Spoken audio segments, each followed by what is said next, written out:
The good news is the Islanders get a point and end an 8-game streak without any points. The bad news is they still fall 2-1 in overtime and lose their 9th straight. We'll have a complete recap and key takeaways from the game, and we'll preview the 2 games coming up this weekend against Detroit and Chicago, plus our Islanders' birthday of the day, and a whole lot more coming up on this episode of the Locked On Islanders podcast.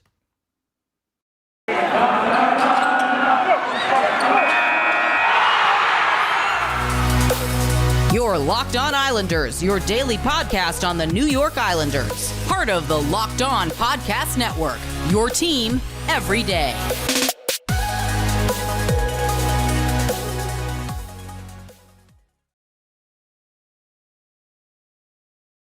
To the weekend, Locked On Islanders podcast. So glad you could join us today to talk a little Islanders hockey, and thank you for always making Locked On Islanders your first listen every day. We are free and available on all platforms, and that does now include YouTube, so check us out there. Just do a search for Locked On Islanders.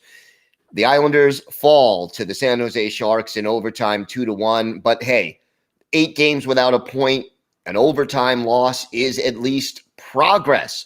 And we'll talk about a few other reasons why this game was really showing some progress for the New York Islanders, even though they are clearly not where they want to be just yet.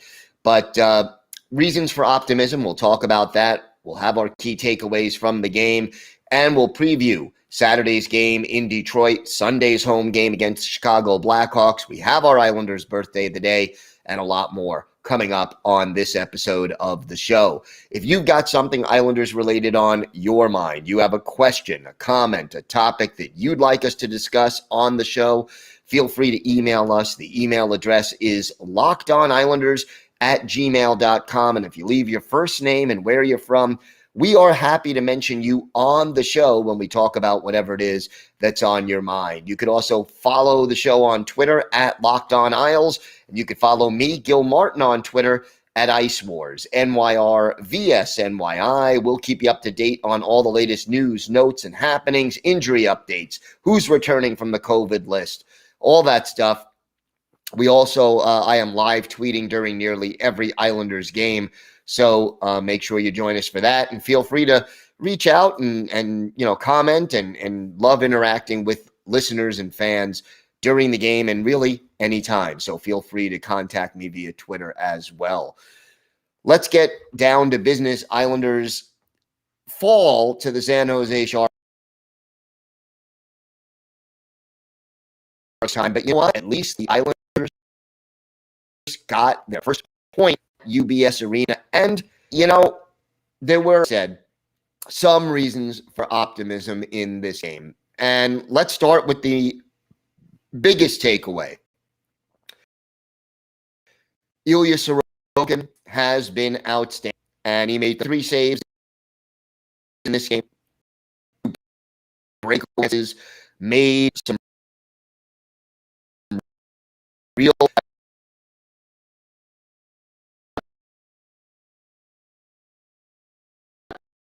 goal that were let in and rebound all that tied it at 1-1. That one wasn't officially a power play goal, but it was scored 1 second after a power play expired. So it wasn't officially a power play goal, but it was a goal set up by what the Sharks did on the power play.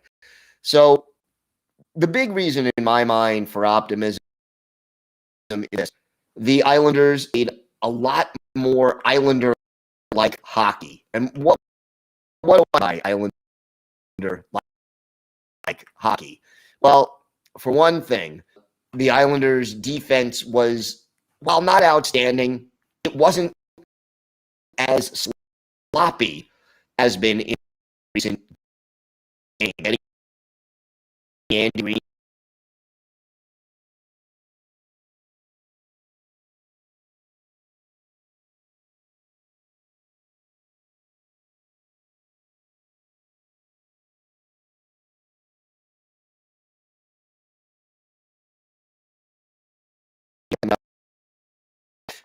like Mayfield, Dobson, along with Sebastian Aho and Grant Hutton. Little was no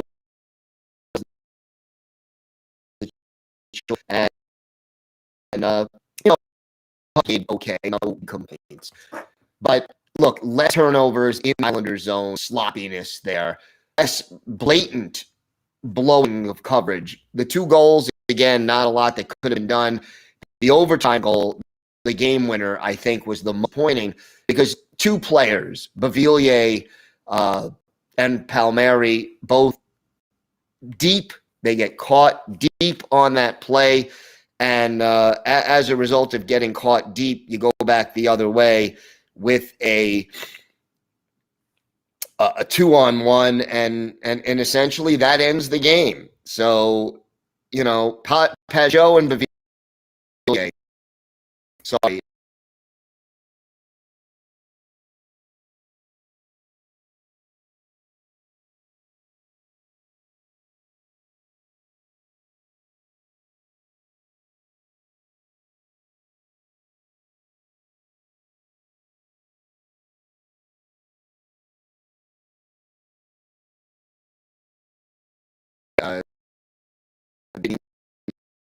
To still suffers, but he was a minute game.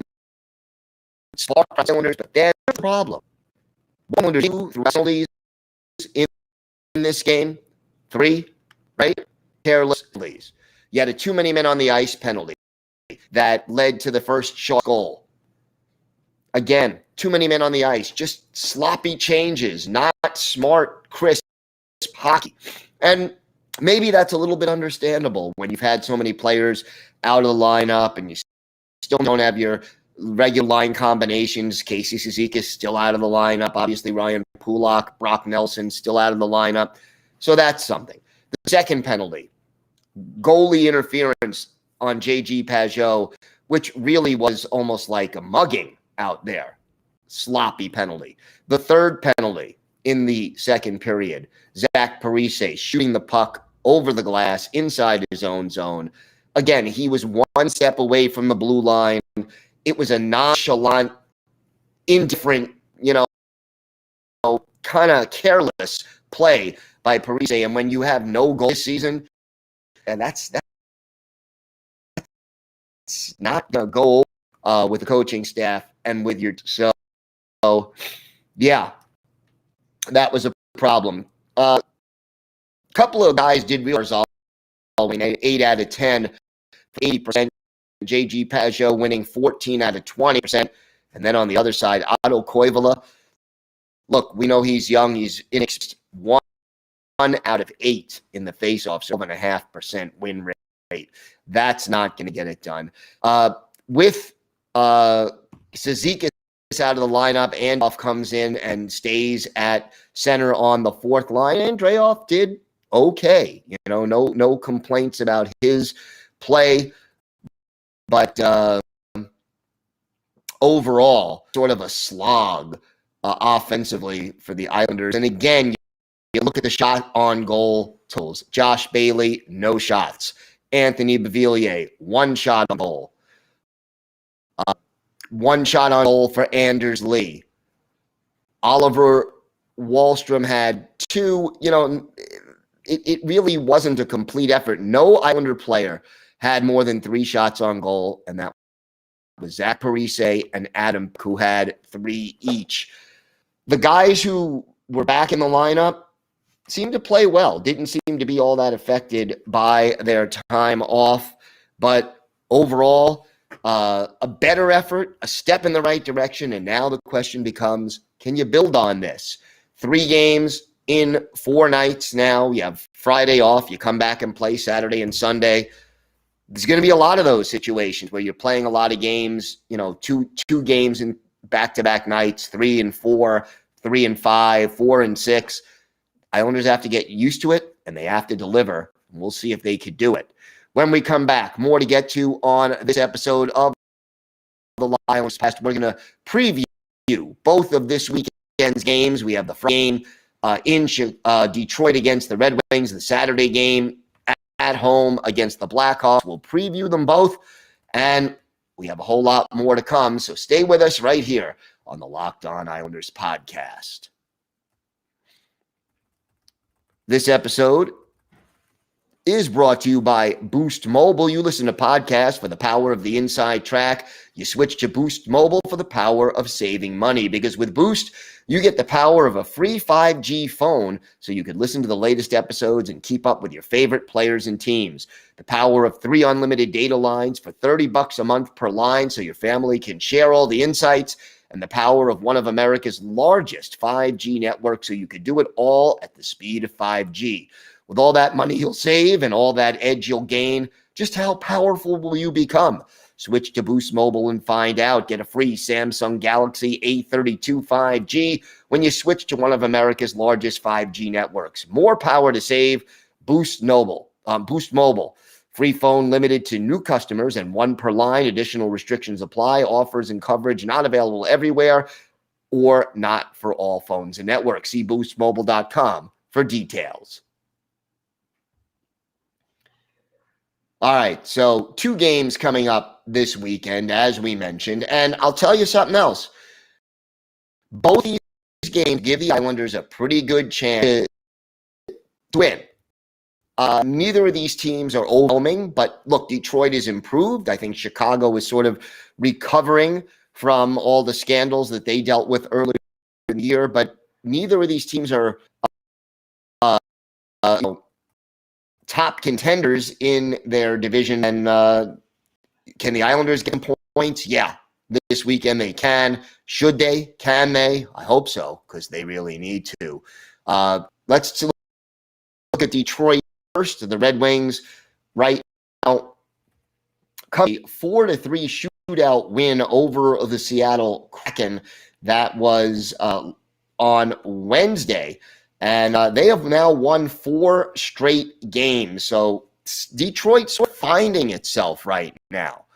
And Alex Nedeljkovic is their goalie, with Tomas Greiss, the former Islander, also getting some time. Right now it's 11 starts for Greiss, 13 for Nedeljkovic. Don't know who the Islanders are going to see on Saturday, but either way, right now, Detroit's struggling in the goals against area. They are 26th in the league in goals against out of 32 teams. They're a little ahead of the middle of the pack in goals scored at 13. Both special teams, however, are vulnerable. 24th on the power play, just a 15.6% success rate, and 25th on the PK with a 77.1% success rate. And let's face it, playing a team that is struggling on the PK gives the Islanders power play a chance to start to maybe do something. They didn't do a lot against San Jose. And I'll say something else after watching the game. And the Islanders' penalty kill was okay, except, the one goal that came 1 second after the power play expired. But the Islanders can learn something from watching what the Sharks did on the power play. They moved the puck quickly, passed it around the perimeter, moved around, set up chances.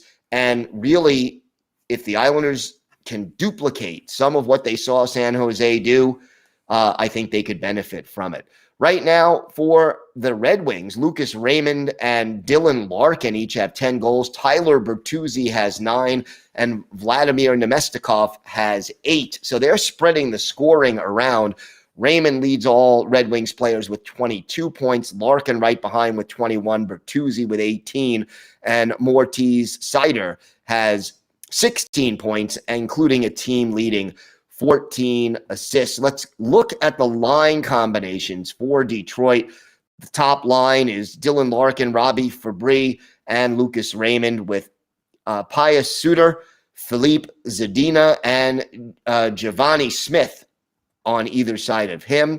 Michael Rasmussen is the third line center, with Nemestikov and Adam Ernie on either side of him. Roney with Sam Gagner and Kyle Criscuolo are on his wings. Jordan Osterley is on the top defense pair with Moritz Seider. Nick Leddy, the former Islander, is on the second pair, just like he was with the Isles. Philip Roenick is his partner, and Mark Stahl, the former Ranger, is paired with Gustav Lindstrom on the third pairing.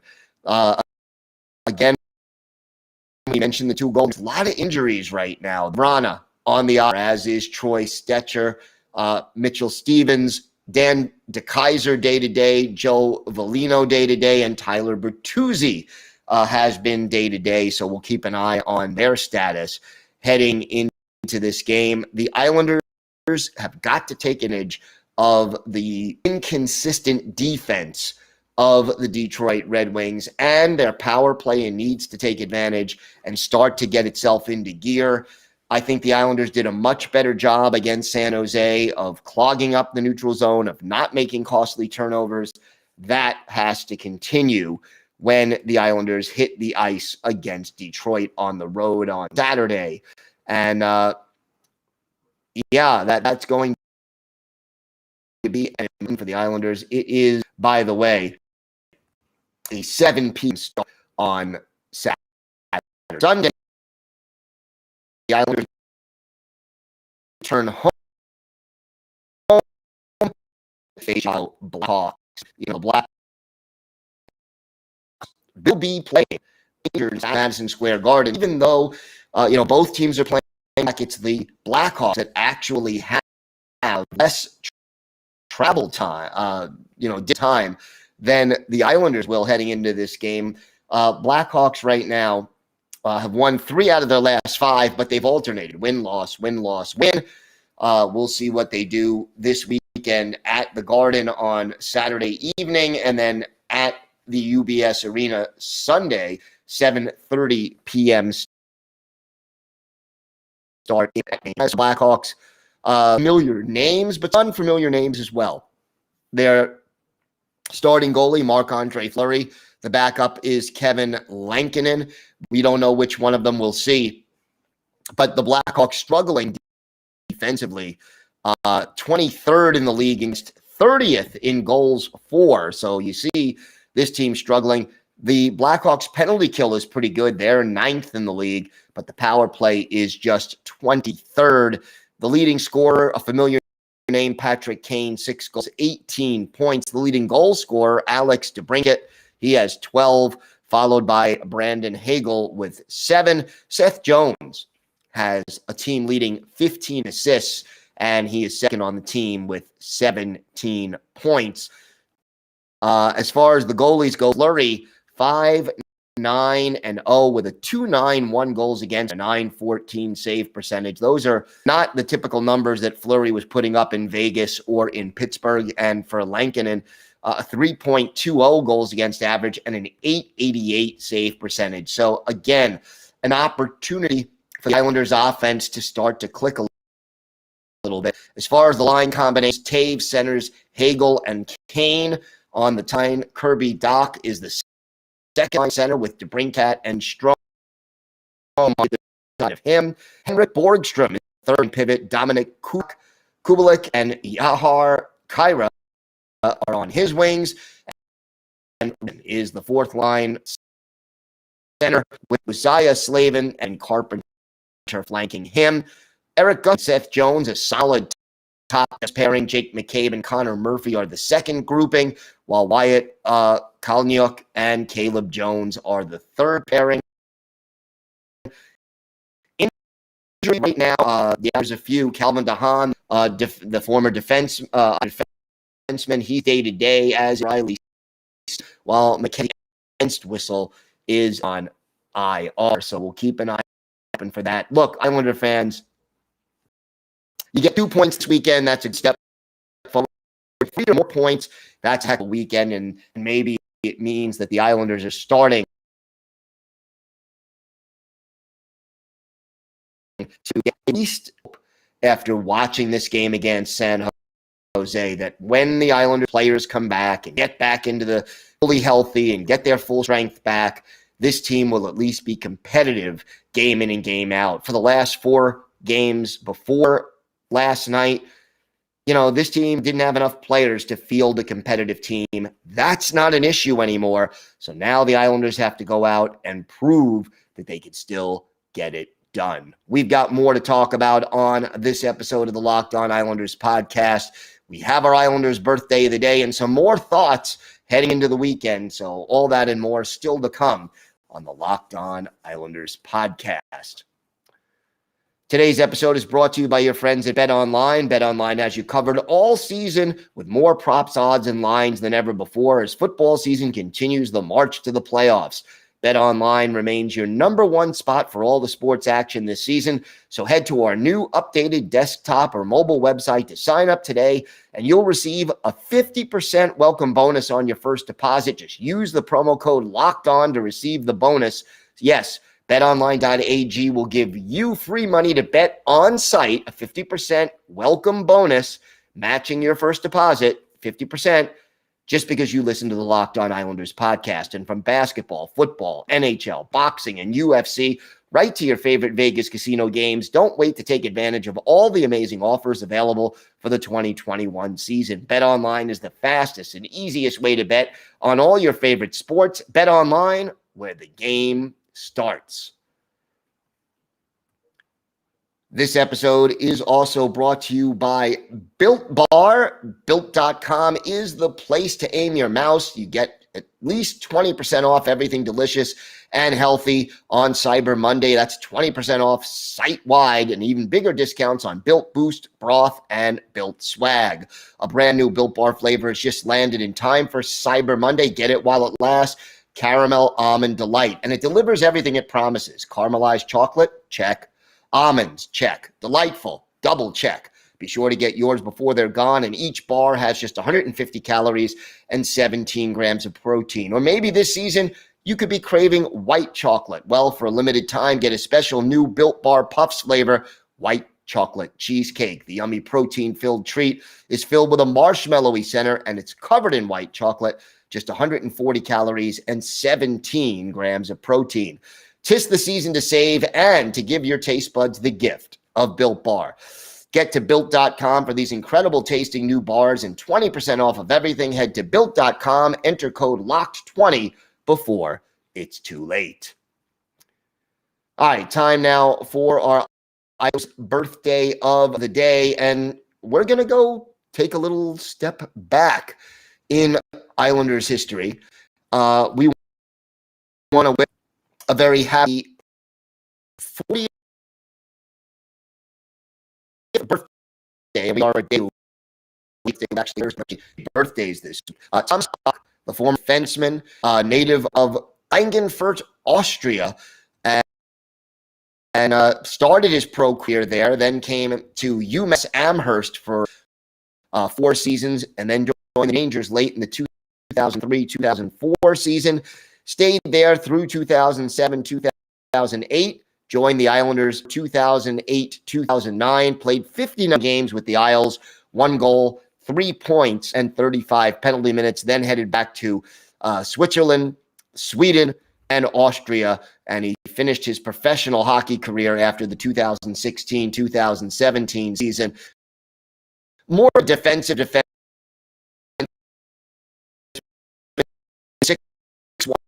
had pretty high stay-at-home game in 118 games, 8 goals, 17 points, 55 penalty minutes, played 4 playoff games, had 3 assists, all of those coming in 2007 with the New York Rangers.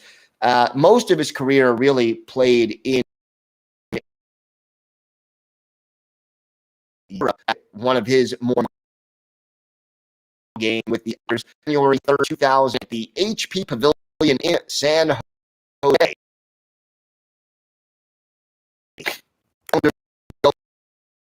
Donald in between the pipes, Evgeny Nabokov for the Sharks, and it was the Sharks get early. Ryan Clough, his 16th from Milan, and it a 1-0 lead for San Jose. Mike Reed 2-0 in the closing second period, and that was certainly frustrating for the Islanders. They 2-0. Marcel and Jonathan Chichu with the assist. Isles down by 2 after 1. Dan Boyle extended the Sharks lead in the second period, his 12th. Chichu and Joe Thornton with the assist at 7:51, and then the Islanders started to rally. Richard Park, his 10th from Mark Streit and Trent Hunter, made it 3-1 at 16:04 of the second. That was the score after 2 periods. Mike Greer made it 4-1 San Jose. Chichu and Rob Blake with the assist at 12:22. But then the Islanders get back into the game. And they do it with Brandon Witt in the box for high sticking. Tim Jackman, his second of the year, shorthanded. Richard Park with the assist at 16:50. 2 minutes, 7 seconds later, Tomas Pak, our Islanders' birthday of the day, his first and only goal as an Islander. Trent Hunter and Richard Park with the assist at 18:57. That made it a 1-goal game, made it 4-3 Sharks, but Patrick Marleau put home an empty netter with Joe Thornton and Thomas Pihal getting the assist. So final score in this one, 5-3 San Jose, beating the Islanders. Look, not choices out there. This was his only goal as an Islander, so we don't do too many Islanders losses on our Islanders' birthday of the day, but we did do this one. So very 40th birthday for he is our Islanders' birthday of the day. Islanders showing signs of life this weekend, I think, will be pivotal. I think if the Islanders can get at least 2 points this weekend, there is a lot of momentum starting to build, and that this team will be just fine as they begin to claw their way back into contention. You come away with less than 2 points this weekend, and it starts to get a little dicey, and we'll talk on Monday's show a little bit about both games. We'll have our key takeaways, and we'll start to think about, what this team is capable of over the course of this season. So, still more to talk about, a lot more to talk about on Monday's show. So make sure you join us for that. Again, for making Locked On Islanders your first listen every day. Now make your second listen Locked On Bets. It's your daily one-stop shop for all your gambling needs. Locked On Bets is hosted by your boy Q with expert analysis and insight from Lee Sterling. It's free and available on all platforms. That's going to do it for this episode of the Locked On Islanders podcast. Again, happy Hanukkah to all those who are celebrating. Have a great weekend, everybody. Stay safe. And of course, let's go Islanders.